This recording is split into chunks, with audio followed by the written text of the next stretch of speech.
mal vue. Pourquoi elle est mal vue? C'est principalement lié au terme auquel on fait cette échographie. On est déjà à un terme relativement avancé. À 29 semaines, l'ossification est relativement avancée et empêche le bon passage des ultrasons, ce qui fait qu'on va devoir tourner avec notre transducteur de façon à aller davantage visualiser cette scissure interhémisphérique antérieure en profitant d'une fenêtre osseuse naturelle qui correspond à une suture, la suture coronale, qu'on voit très bien ici, au bout de ma flèche.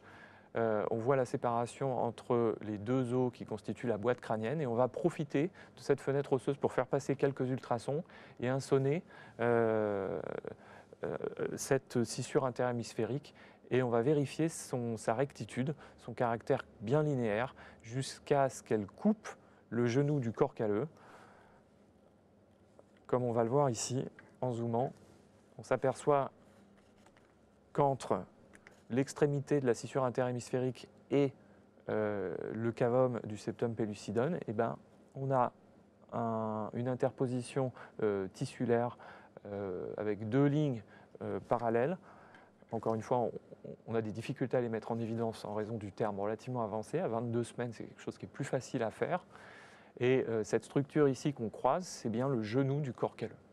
Ici, on peut voir donc en arrière de la scissure interhémisphérique du corps calleux et en avant des deux thalamies, on voit le cavum qui a bien deux parois latérales qui séparent ce cavum des deux cornes frontales des ventricules latéraux.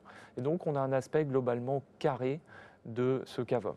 Cette taille de cavum, la taille du cavum est relativement variable selon les fœtus. Il y a des fœtus qui ont des cavums un peu ballonisés. Quelquefois, on a des échos linéaires au sein de ce cavum sans que ça ait de caractère pathologique. Quelquefois, son aspect est plutôt triangulaire avec une base plus large en avant et en haut qu'en arrière au niveau des thalamies et on a globalement un aspect un petit peu plus triangulaire du cavum. L'essentiel pour l'analyse du cavum étant sa situation clairement en avant des thalamies, en arrière du corps calleux et au milieu des deux cornes frontales des ventricules latéraux avec aucune communication visible entre ces cornes frontales et le cavum.